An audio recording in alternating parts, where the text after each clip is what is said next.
وہ نہیں بتا رہے تھے، اور صرف یہ تھا کہ میڈیا نہیں دکھاتا. چلیں، وہ میں نے پہلے بات کی کہ میڈیا کیوں نہیں دکھاتا. اب وانا کا جو ایونٹ ہوا ہے دہشت گردی، کیڈٹ کالج والا دہشت گرد حملہ، ان سے پوچھا گیا آپ کرکٹ کھیلتے رہے، تو اس میں بھی مطلب کہا کہ میں نے اس وقت مذمت کر دی تھی. آپ سے چلے آج نشست ہوئی تھی، آپ 2 سے 3 منٹ 4 منٹ اس کیڈٹ کالج کے ایونٹ پہ بات تو کر دیتے. آپ بتاتے کہ یہ ہمارے بچے ہیں اور یہ ہم ان دہشت گردوں کا ہم نے پیچھا کیا ہے، اس کے بعد یہ سٹیپس لیے گئے ہیں سیکیورٹی اداروں کے ساتھ مل کے. آپ نے بس کہا کہ آئی جی پی جو ہیں پولیس کے، ان کے ساتھ رابطہ تھا، اور بھائی آپ کا رابطہ ہونا چاہیے نا. اس میں انا کون سی ہے؟ کس انا کو لے کے آپ آگے بڑھ رہے ہیں؟ چلیں، بہرحال پھر وادی تیرا گردہ شردہ وہاں پہ ہوتا ہے، چرس بڑی ٹاپ کی ملتی ہے اور ہزاروں ایکڑ ہے. میں نے پہلے بھی بات کی ہے اس پہ، تو آپ ڈرون اڑائیں اور آپ کو پتہ چل جائے گا کہاں کاشت ہو رہی ہے. آپ نہیں پکڑتے، آپ کا اپنا علاقہ ہے. اور وہاں جو خیبر ہے، تیرا ہے، وہاں پہ اپنا جو حکومتی ریٹ ہے اس کا کہیں نام و نشان نہیں ہے. حکومتی ادارے ہیں، ان کے کہیں دفتر نہیں ہیں.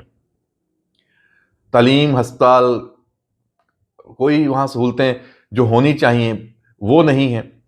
اور کوئی اس میں آپ کو جب اچھا اس کی بات ہو جائے یا نان کسٹم پیڈ گاڑیوں کی ہو جائے، آپ ڈال دیتے ہیں فوج پہ کہ بارڈر پہ جو لوگ ہیں ان کی ذمہ داری ہے.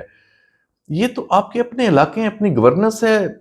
آپ بھیجیں اپنی ٹیمیں، جو انسداد منشیات والے ہیں ان کو بھیجیں، اداروں کو ایکٹیویٹ کریں، مقامی پولیس کو، ڈسٹرکٹ انتظامیہ کو، تحصیل انتظامیہ کو چھاپے ماریں، وہاں پہ پکڑیں، ان کو سزائیں دیں، ان کے خلاف کیسز چلائیں عدالتوں میں. اچھا، اس کی بھی میں اس پہ بھی بات کرتا ہوں، یہ جو پروسیکیوشن والا بڑا اہم معاملہ ہے.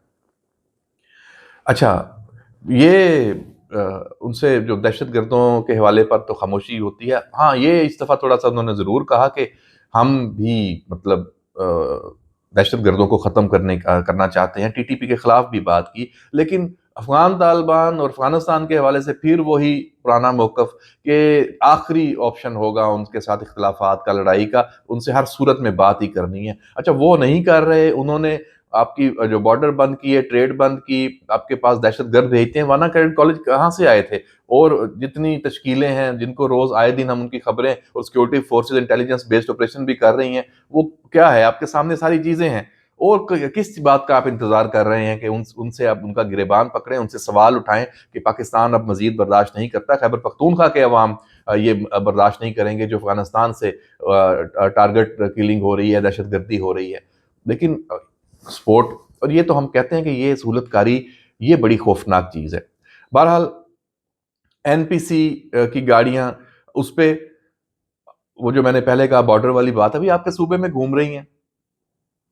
آپ لیجسلیشن کریں، آپ کو نقصان ہے قومی خزانے کو، اس کے علاوہ سیکورٹی رسک بھی ہے. ان کا کوئی عطا پتہ، آپ کہتے ہیں جی وہ تھانوں میں رجسٹرڈ ہوئی ہیں. ابھی تھانوں میں رجسٹرڈ ہو کے اس کا کوئی ڈیٹا اس طرح تو اویلیبل نہیں ہوتا جیسے آپ ایکسائز میں کرتے ہیں، اور اس کے بعد پھر ان کا چیک اینڈ بیلنس ہے، سب کچھ آن لائن ہے. آپ کوئی گاڑی سڑک پہ ہوتی ہے، آپ کو پتہ چل جاتا ہے کہ جناب اس کا یہ نمبر ہے اور یہ اس کا یہ مالک ہے، سب کچھ کلیئر ہوتا ہے. تو یہ ایک بڑا دھندا ہے، یہ اسمگلنگ، منشیات، گاڑیاں. اس کے خلاف اس کو کس نے روکا ہے آپ کو ان کے خلاف کارروائی کرتے ہوئے؟ اچھا، سی ٹی ڈی کی بات ہوتی ہے. میں نے اس پہ بات کی تھی. جو سی ٹی ڈی کام دکھاتی ہے یا پولیس یا سیکورٹی ادارے دہشت گرد پکڑتے ہیں تو ان کے خلاف پروسیکیوشن نہیں ہوتی آپ کے صوبے میں. 10% ناظرین جو ریٹ ہے پروسیکیوشن کا، کہ یعنی کہ اگر 100 مجرم پکڑے جاتے ہیں تو ان میں سے صرف 10 کو سزا ہو پاتی ہے، 90 پھر چھوٹ جاتے ہیں. یہ ایک منظم طریقے سے ہوتا ہے. یہ سیاسی جو دباؤ یا ان کے اوپر ہاتھ رکھا جاتا ہے، وہ واپس آ جاتے ہیں، پھر سسٹم کا حصہ بن جاتے ہیں. یہ میں بار بار یہ بات کر رہا ہوں. اس کا نقصان کیا ہے؟ آپ کے جتنے گینز ہیں، چاہے وہ دہشت گردی کے حوالے سے ہوں، امن و امان قائم کرنے کے لیے حکومتی ریٹ کے حوالے سے، وہ پھر کمپرومائز ہو جاتے ہیں. تو جب وہ کمپرومائز ہو جاتے ہیں تو پھر آپ وہی اسی سرکل میں شیطانی چکر سے کہتے ہیں. تو اس لیے وہاں پھر وہی بات، جواب نہیں تھا. جواب کیا تھا؟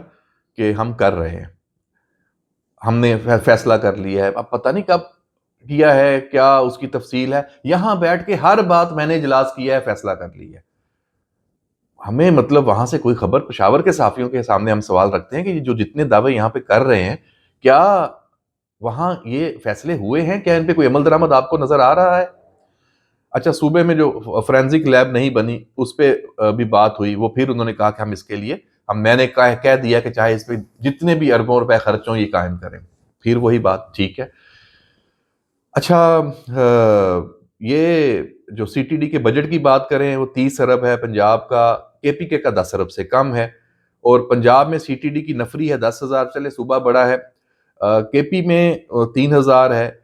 اب دہشت گردی خیبر پختونخوا میں ہے، پنجاب میں اللہ نہ کرے ہو، یہ انہوں نے بھی کہا کہ اللہ نہ کرے پنجاب میں ہو، لیکن پنجاب میں پھر بھی سی ٹی ڈی وہاں کی نسبت بہتر پوزیشن میں ہے، اور جو ایسے ہوتے ہیں جرائم پیشہ عناصر اور ان کے خلاف کارروائیاں، وہ اس کی نظر بھی آتی رہتی ہیں، خیبر پختونخوا میں بھی نظر آتی ہیں، میں نے یہ نہیں کہا کہ نہیں ہوتی، وہاں بہت جانفشانی سے کام کر رہے ہیں، لیکن نفری بھی بڑھنی چاہیے، کیونکہ جو آپ کی وہاں پہ صورتحال ہے اس میں سی ٹی ڈی کو آپ نے مضبوط کرنا ہے، ہر کام تو پھر آپ ایک طرف کہتے ہیں کہ فوج نے کرنا ہے، ادارے اپنے مضبوط نہیں کرتے، دوسری طرف آپ کہتے ہیں فوج کو وہاں سے نکالیں اور ہم نے آپریشنز نہیں کرنے دینے، عجیب قسم کی، آپ بنائیں اسٹرینتھ اپنی، قابو پا لیں، اپنی کیپیسٹی بڑھائیں تو اچھی بات ہے، فوج بالکل اپنا کام اس کا کم سے کم ہو جائے گا، یہ تو کوئی ایسی بات نہیں ہے، لیکن جس وقت تک یہ والا فیس چل رہا ہے آپ کو اس میں تو پیچھے سیکیورٹی اداروں کو کرنا، یہ پاکستان کی قومی سلامتی کا براہ راست ایشو ہے،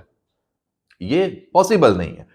اسی طرح ضم شدہ جو اضلاع کے ترقیاتی بجٹ ہے اس پہ آپ نے بڑی بات کی کہ وفاق پہ ڈال دیتے ہیں کہ وہ حصہ نہیں دیتا، بھئی جو پیسے ملے ہوئے ہیں، جو بجٹ موجود ہے، وہ آپ کی کیپیسٹی ہے، وہاں صورتحال دیکھ لیں، جو بیسک بنیادی ضروریات ہے جس کے لیے اتنا کوئی اربوں روپیہ بھی نہیں چاہیے، اسکولوں میں ٹیچرز موجود ہی نہیں ہیں، انرولمنٹ نہ ہونے کے برابر ہے، اور جو میڈیکل کی ہسپتالوں کی صورتحال ہے جا کے دیکھیں وہاں پہ حالات کیا کتنے گمبھیر اور خراب ہیں، تو یہ چیزیں ہیں، اور سیاسی بنیادوں پر جو پولیس ٹرانسفر ہے، اچھا اب اس میں آئی جی خیبر پختونخوا پولیس، اس کی تبدیلی کی آپ بات کرتے ہیں، بھائی آپ وہ کام جب، اچھا تنقید کا وہ ان کے پاس نہیں تھا، جب یہ سوال ہوا تو سہیل افریدی صاحب نے کہا کہ بہت اچھا کام کر رہے ہیں، لیکن ساتھ ہی کہہ دیا کہ میری مرضی کے ہوں، میرے صوبے کے ہوں، یہ سمجھ سے بالا تر ہے کہ بیوروکریسی آپ کی مرضی کی ہے، اور ساری چیزیں یہ اعداد و شمار ہیں، اور کوئی کہیں پہ بھی جواب نہیں ہے، صرف سوال ہوئے ہیں، خیبر پختونخوا کے لوگ بھی اب جواب مانگتے ہیں، کارکردگی چاہتے ہیں، تو دیکھتے ہیں کہ سہیل افریدی صاحب نے جو یہ دعوے پھر ان نشستوں میں کیے ہیں، اس کے پیچھے مقصد کیا ہے؟ جو ڈیالہ کے باہر اور باقی بات کرتے ہیں وہ بالکل تضاد ہے ان چیزوں میں، وہاں ایک اور ان کا پوسچر ہوتا ہے، اور یہ ایک سافٹ امیج کی جو انہوں نے کوشش کی ہے۔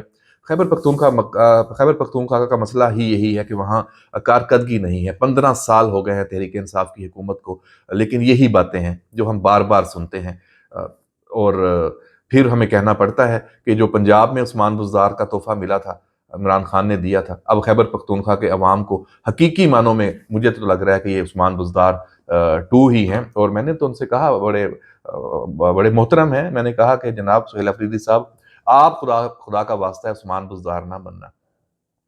تو بہرحال ناظرین، یہ نشست ہوئی ہے، امید ہے آپ کو تمام تفصیلات جان کے آئیڈیا ہو گیا ہوگا کہ وزیر اعلیٰ خیبر پختونخوا سہیل افریدی تحریک انصاف کی حکومت خیبر پختونخوا میں کیا کرنا چاہ رہی ہے، یا کچھ بھی نہیں کرنا چاہ رہی، اور کچھ اور مقاصد بھی ہیں، وہ سیاسی ہیں، اور اس میں ہو سکتا ہے اسلام آباد پہ دھاوا، کوئی انتشار، وہ پھر فوج، اداروں، وفاق آپس میں عوام کو جو ان میں اب دوریاں پیدا کرنے کے لیے یہ سازش، یہ بھی ساتھ ساتھ چل رہی ہے، اس کو تو میں سازش ہی کہوں گا، کیونکہ اگر یہ کام ہوتا ہے، وہ کوئی بھی کرتا ہے تو وہ سازش ہے، اس کی پاکستان کے نہ آئین میں گنجائش ہے، نہ قانون میں گنجائش ہے۔ اجازت دیجیے، اللہ حافظ۔